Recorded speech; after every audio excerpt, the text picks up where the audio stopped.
సంక్షేమ పథకాల అమలుకు తెలంగాణ ప్రభుత్వం ఫ్యామిలీ కార్డు విధానం తీసుకురానుంది.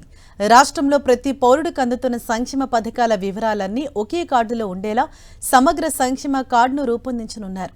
ఈ సంక్షేమ కార్డును రేషన్ కార్డు మాదిరిగా ప్రతి ఇంటికి ఇవ్వనున్నారు. దీని ద్వారా ఏ పౌరుడికి ఏ శాఖ ద్వారా ఏ పథకం కింద ఎంత మేర లబ్ధి చేకూరుతుందో ఈ కార్డు ద్వారా స్పష్టంగా తెలిసిపోనుంది. ఈ మేరకు అన్ని శాఖల లబ్ధిదారుల డేటాను సేకరించాలని అధికారులను ఆదేశించారు సీఎం రేవంత్ రెడ్డి. సమగ్ర సంక్షేమ కార్డు ద్వారా రాష్ట్రంలోని ప్రతి పౌరుడు పూర్తి సంక్షేమ ప్రొఫైల్ ఒకే చోట అందుబాటులోకి వస్తుందన్నారు సీఎం రేవంత్ రెడ్డి. ఈ డేటాను అన్ని కోణాల్లో ఏఐ సాయంతో విశ్లేషిస్తే సంక్షేమ పథకాల అమల్లో పారదర్శకత పెరుగుతుందన్నారు. నిజమైన అర్హులకు పథకాలు మరింత ఖచ్చితంగా చేరుతాయన్నారు.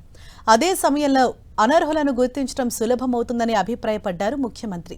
నైపుణ్యాభివృద్ధి, శిక్షణ కార్యక్రమాలతో పాటు పాస్పోర్ట్లు, వీసాల జారీకి సంబంధించిన సమాచారం ఒకే చోట అందుబాటులో ఉంచితే అనధికార ఏజెంట్ల ప్రమేయం తగ్గుతుందని తెలిపారు.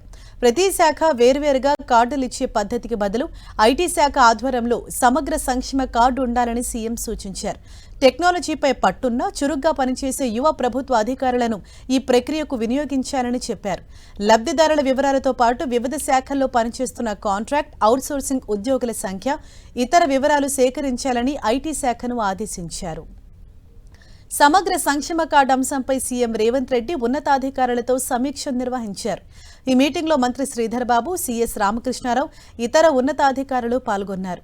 ఈ కార్డులో ఆరోగ్యశ్రీ, ముఖ్యమంత్రి సహాయ నిధి, ఫీజు రీయింబర్స్మెంట్, కార్మిక శాఖ, విద్యాశాఖ, ఇన్సూరెన్స్ పథకాలు, ప్రభుత్వం తీసుకొస్తున్న బీమా పథకాల వివరాలను చేర్చనున్నారు.